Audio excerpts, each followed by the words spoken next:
Hello and welcome to your tarot forecast for the full moon in Capricorn 2021.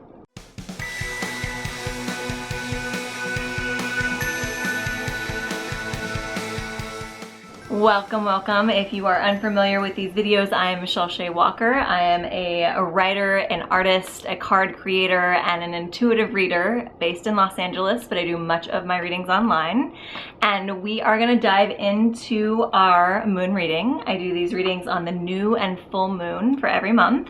And what usually happens is we have two separate readings. We have one that is for the general collective watching online, and it is a 4 oracle card reading. So it starts with the Total Betty Goddess deck, which is a deck of my creation, 90s icons playing the goddesses. And then we move into a more traditional oracle card reading for the past, the present, and the future. And then you have the option to opt in to the Patreon reading, which is an extended 10 to 15 card forecast, diving deeper into the issue at hand.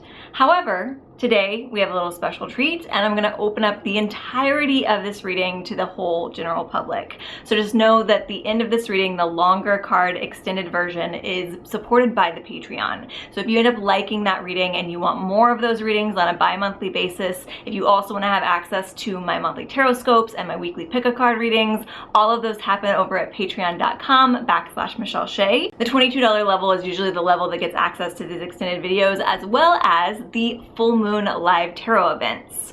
So this month we do have another live tarot event happening the evening of the full moon. So if you're watching this on Thursday, June 24th, it is happening this evening. And if you want to sign up for that, you can join the Patreon or by purchasing a single time ticket for $25 in one of the links down in the description below. So with all of that in mind, we are going to dive into, again, this very special extended reading for everyone. And we will start with our Total Betty Goddess pull. So for the Capricorn full moon, there is already an energy of, I don't want to say things getting back to normal because that's a really loaded phrase these days, but there is this feeling of like getting ready to get back to business, which is what Capricorn is all about. So we'll see what our goddesses have to say, either to support or to balance that particular energy. So our Total Betty Goddess of the full moon is Amphitrite, played by Julia Louis-Dreyfus on Seinfeld as Elaine Bennis. If you like the 90s icons, you can purchase this deck over at michellesheawalker.com. It's always available there, as well as Etsy, and it comes with a coloring guidebook if you choose to include it in your order. But what we are talking about with this goddess is a balance to that Capricorn energy, because the subtitle for Amphitrite is Dance Your Way to Victory. The story behind this goddess is she is chosen to become Queen of the Sea because she basically wins a dance competition with her sisters. And the reason that I chose Elaine from Seinfeld to play it is because there is the infamous little kicks that happen in the Seinfeld episodes, and Elaine is famous for being a bad dancer, but until she realizes that she's a bad dancer, she doesn't seem to mind. So we're kind of bringing that energy in to balance out this full moon. So yes, we are getting back down to business, but you also want to do it in a way that feels authentic to you and in a way that's not really that concerned with what other people are going to think about it. Obviously, in a job and employment, there are other people that you have to take into consideration what's happening with them and what their ideas are, but you also don't want to let that stifle your authentic voice. So we definitely have a lot of throat chakra energy coming up with this, and a lot of sort of just finding who you are. Let your freak flag fly and just find what you're trying to do with all this work that you're putting out into the world, and to stay true to that. So with that in mind, we'll dive into some more oracle cards. 3 cards, this time from the Vessel Oracle deck.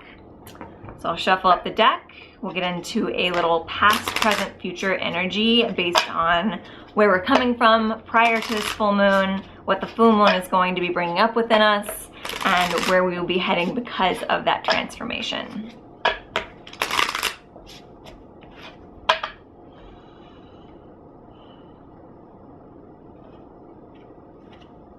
Okay.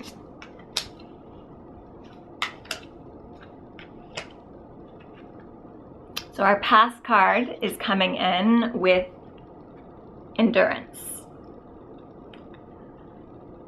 So this is telling me that even though the work feels like it's just starting, we've been doing the work that we needed to, and we've really been plugging along for quite some time. So the first thing I want to say is give yourself credit for your endurance. Give yourself credit for everything that you've gone through for the past year and a half, maybe even 5 years. There's a whole cycle that's sort of coming to an end around this Capricorn full moon and throughout the eclipse season during the summer. And we are definitely coming into a new chapter, and that's only because we were able to endure the lessons that were coming at us for the last cycle. So with that in mind, this full moon is bringing in a beautiful energy of healing.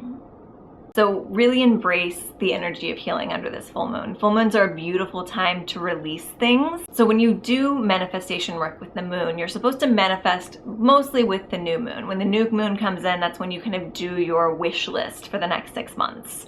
And then it's supposed to come to fruition approximately by the full moon 6 months later. So the corresponding moons. If it's Capricorn new moon, it'll come to fruition by the Capricorn full moon.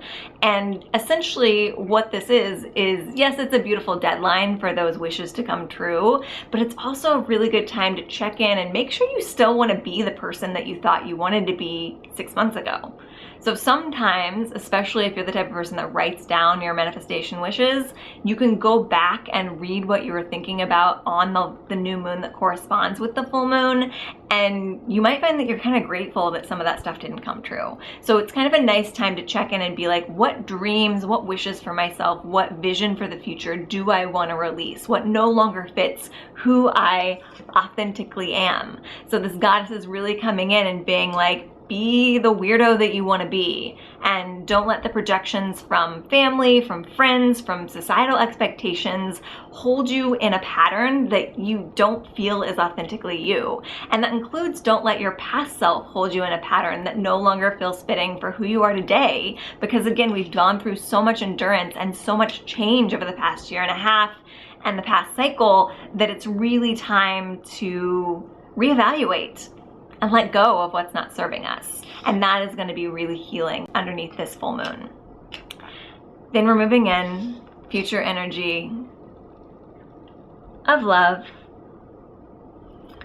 So I do get the feeling that this is, for a lot of us, a relationship-based love.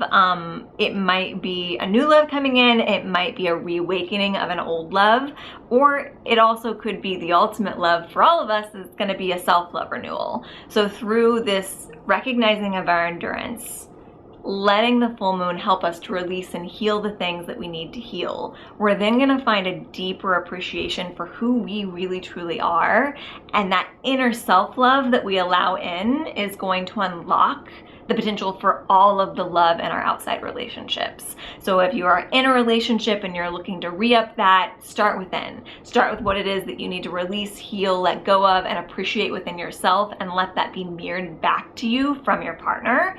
If you are looking for a relationship, again, start within. Start appreciating the things in yourself that you've cultivated that you would have wanted in a partner that you now already own within yourself, so you don't have to look for it outside of yourself.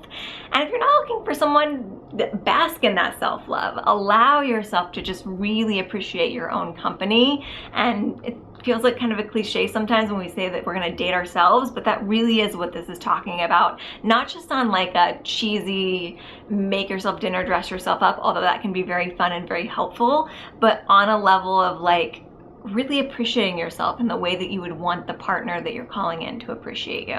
RuPaul says, if you can't love yourself, how in the hell are you supposed to expect anyone else to love you? So that was a paraphrase quote, but you can find the real quote in the Total Betty Goddess Guidebook. So as we're moving into this energy, we're gonna see what the cards have in store. Like I said, usually this would be the point that I would say farewell to the general public, and it would just be an exclusive reading for the Patreon. But we're gonna give you a little preview of what happens twice a month over on the Patreon during the new and full moon. We have these oracle card readings, and then we get into the tarot cards. And this month I'm super excited to be working with the True Heart Intuitive Tarot.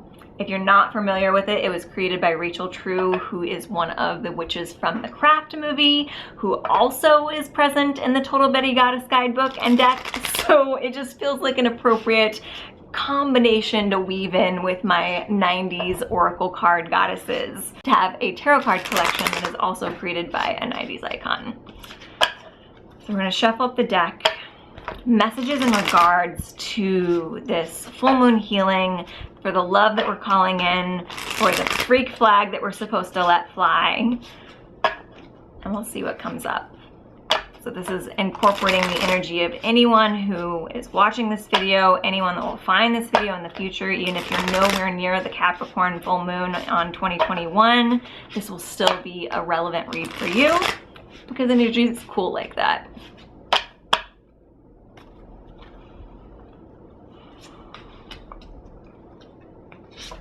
All right, we're already off to a good start. We got the Fool, we got the Nine of Swords, Temperance, Hierophant, Prince of Cups, Princess of Wands, Seven of Discs, which is the Pentacles in this deck, Princess of Cups, Prince of Swords, and Ten of Discs, or Ten of Pentacles.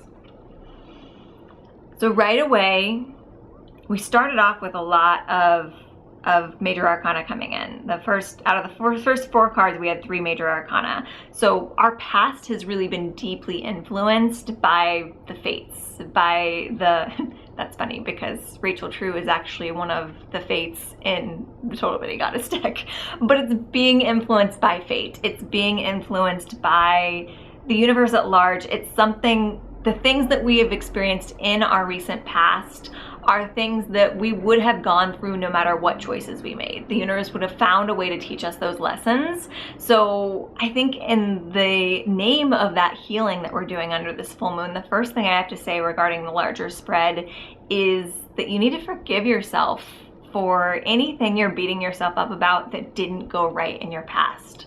Because the universe is there to say, no, we planned it that way. And yes, I understand there is free will, but the free will sometimes comes into play in the route you take to the lessons. We do come into this life with sort of a karmic guideline of some of the lessons that we're going to learn, and our free will takes us to certain directions that teach us those lessons. Like if you imagine, you know, a fork in the road, and both of those forks are going to lead you to the same lesson. Your free will gets to choose which direction you take, but ultimately you're going to end up at the same growth, the same healing, the same outcome internally, regardless of the journey that you took on an external level. So if you're kind of doubting the decisions that you made in the past that maybe led you into situations or circumstances that didn't feel the most comfortable, or you feel like you failed in some way in the process of things, maybe a relationship didn't go well, maybe a career choice didn't go well, don't beat yourself up about it, because it came out to the same end point that it was supposed to, regardless of what choices you would have made. It's just your experience was slightly different along the way, and ultimately the goal moving forward in the healing and releasing is to choose the easier path next time. To be able to tune into your intuition so that the journey becomes more enjoyable rather than something that feels like sort of a tower card moment where like everything comes crashing down. So first of all, we have the Fool card coming in our underneath position.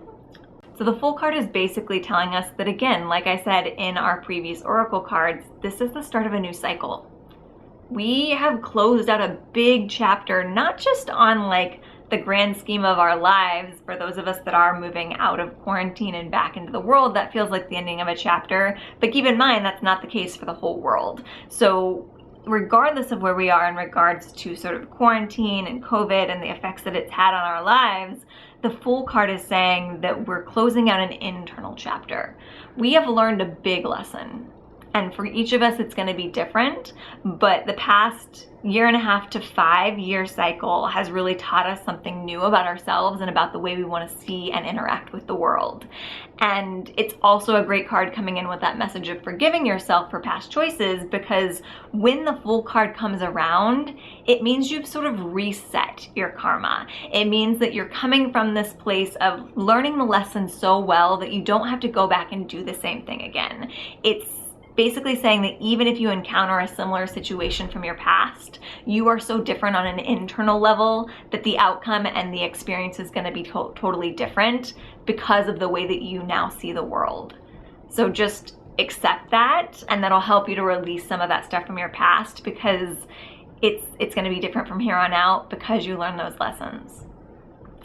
So we do have the Nine of Swords energy coming in a past position, which is just overthinking, just worrying too much about things that we don't need to worry about, or things that we don't have any control over. So the only thing you ever have control over is your own perspective, your own mindset. So if you've been really worrying about what other people are thinking about you, a little callback to our Goddess card. If you're worrying about things that are supposed to be happening in the future that haven't happened yet, that may not even happen, save your energy. Let that stuff go. Meditation's a really good tool for this, side note. Temperance card is coming in to show us that we did achieve balance in the past. So maybe it was with that overthinking. Maybe it was just internal, but the Temperance card is a really beautiful card because it does tell us that we are sort of making the impossible seem possible, or making what seems impossible possible. So again, pat yourself on the back, and you probably had a good teacher or mentor of some sort, because the Hierophant is coming in saying that there was an education that was gained in the past. And a lot of times that does include an education from an outside source. That outside source could have been your spiritual guidance as well. So if you feel like you didn't seek out a specific teacher, but you still came to the end of the lessons, bravo to you. You were tapped into your guides, and that's how you found that avenue to what you were supposed to learn. We're moving into our present with the Prince of Cups, which is a message of love, a message of your own creative power. We have the Princess of Wands, which is an offering of creativity. So we do have a little energy here of dipping our toe into allowing love and creativity to be more of a focus for ourselves in some way, shape, or form, particularly in regards to self-care. So even if you don't find that your relationship is, maybe you're not in a relationship, so love doesn't feel like it's at the forefront. Maybe you're not in a creative career, so you kind of get confused when the word creativity comes up as to how you're supposed to use that in your life. It's definitely a sign that your self-love practice right now does have something to do with creativity. And sometimes creativity just means turning on music that you really love, and maybe taking a cue from our Goddess of the Month and dancing around. Dance like nobody's watching, that whole phrase. So then our final card in the present position is the Seven of Discs.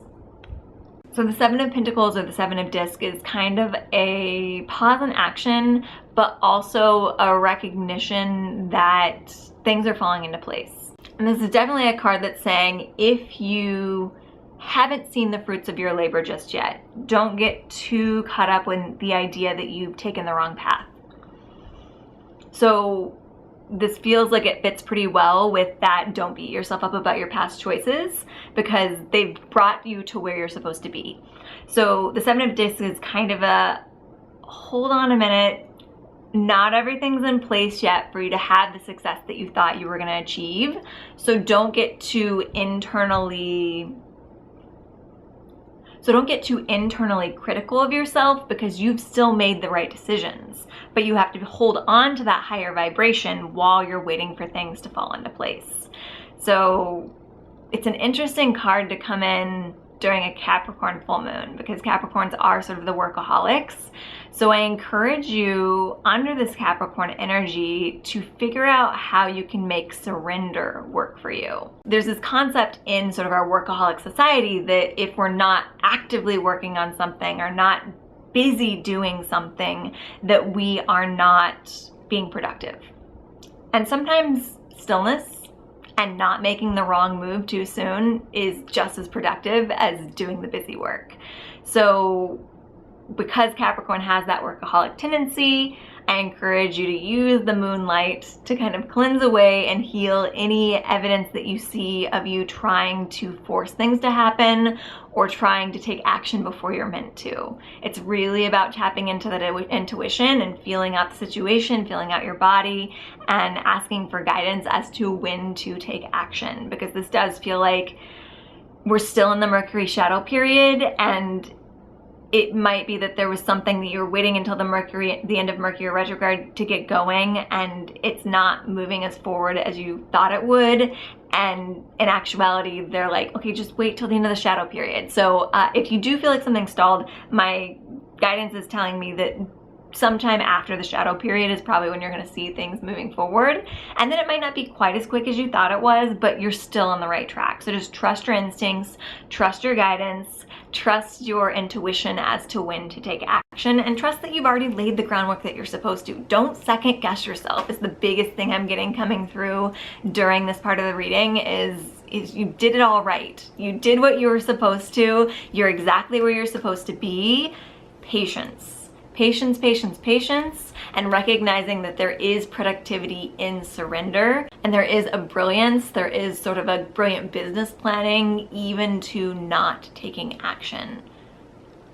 It's kind of like the stock market is the biggest thing I'm getting. I know very little about the stock market, but it's like you need to know when to buy and when to sell, and like the timing is crucial. So just because you're not doing the buying or the selling right now in this moment, you're like feeling things out, that's still being productive. So be okay with that space. The future cards are coming in with the Princess of Cups, an offering of creativity and love once more, the Prince of Swords, which is a little more impulsive action coming into our future, and the Ten of Discs, which is the reward of financial abundance and stability and feeling at home in where you are on this planet and in your body. So these are really good cards to be coming in after this waiting period. I really think it's interesting that we have both the Prince and the Princess of Cups. This does indicate, going back to our love card during our oracle reading, that there might be a little bit of a relationship that's starting. It's just beginning. It may start as a friendship. So if those of you that are looking for a relationship, don't try to rush into anything that feels too serious too soon. Don't immediately feel butterflies for someone and decide that you need to lock it down at that second, because this does feel like it's a slower unfolding. It's something that's going to be valuable for both of you, but more valuable if you let the friendship blossom first and then sort of dive into that love later. So just side note, for those of you that are waiting for relationship parts of this reading, that's the message that I have for you. The other thing that's coming in here is with the Prince of Swords, we are going to see very quick action, and it is going to be like opportunities are going to be stuff that we're going to need to jump on. So I think that this pause period is really valuable in teaching us how to discern what's a yes and what's a no. So I'm going to say right now that if you're not familiar with tuning into your body and your intuition in regards to yes or no's, there's a beautiful practice that I learned from one of my spiritual teachers, and it is basically to start giving yourself a feeling sensation to associate with yes or no. And the easiest way to do this is to take it out of the big decision you're trying to make and make it something simple. So the thing that I like to tell clients, and the thing that I learned myself, is to close your eyes and think of opening either a refrigerator or a closet. If you're more of a food person, refrigerator. If you're more of a clothes person, a closet. We'll take refrigerator for this example. If you're gonna open up the refrigerator, imagine what it feels like in your body to look at a refrigerator full of food that you wanna eat. Just all your favorite foods, everything delicious, everything, if you're worried about calories, everything calorie free. Like there's no guilt in any of the food in this fridge, and it's all gonna taste absolutely amazing to your taste buds. How does that feel in your body? And then once you pinpoint what areas you start to feel tingly, or if you feel tingly, or if you feel excited, or like what the physical sensation of a yes feels like, then clear that slate and imagine what it's like when you open the fridge and there's nothing but food that you would never eat, even if you were starving on a desert island. Like just your least favorite foods on the planet. stocked full in this fridge. And what does that feel like in your body? Where do you feel those sensations? And when you can start to find that shorthand with your intuition, then you can use that to find the yes or no answers to when you're supposed to take action and when you're supposed to hold back. So practice that. Start to practice it with smaller stuff, and then when you get to the point where you're doing it with larger decisions, you'll feel confident in what a yes and what a no feels like. Because again, we are having this pause in action right now. You might feel like things are a little bit stalled during this full moon and during the shadow period that we have for Mercury retrograde for about another week at least, maybe even 2 weeks. But then things are gonna start to happen quickly, and it's gonna be something that you're gonna have to be able to make quick decisions. Is this a yes or is this a no? Is this a yes or is this a no? Because you might have stuff pass you by if you can't make those quick decisions. So take this pause as a valuable lesson time of how to read your intuition, because you'll really thank yourself for it later. And ultimately, the success of that leads us to the Ten of Pentacles, which is the card that you want to see if you're trying to create abundance in your finances or even abundance in your home and how secure you feel in your life. So we're settling into something really good, but use this time to your advantage. Don't try to rush ahead, because you're going to make mistakes on those valuable yes and no answers that are coming up later if you don't utilize this time to learn how your intuition speaks to you and how you can utilize that to your advantage. So I hope that this reading served you all well. Again, if you want to support these readings, even if you don't join the higher levels on the Patreon, even the $3 level helps to support so that I can do more videos like this and I can offer up the videos for the public even when they're supposed to be just for the Patreon. So if you want to support that, head over to patreon.com/Michelle Shea. If you're interested in the Total Betty Goddess deck, as always, over at michelleshewalker.com. And if you're interested in having your personal individual questions answered, join for the full moon live reading, either by becoming a Patreon member. That will be open to all levels on the Patreon this month, not just the $22 level, but that is normally the level that it's open to. Or buy a ticket for $25 from the link below, and I will answer your personal question live on the reading, as well as give you answers on everyone else's reading, because ultimately the energy comes together so that we all learn something from every question that's asked. I hope that you have a wonderful, beautiful, productive, but also healing and restorative Capricorn full moon.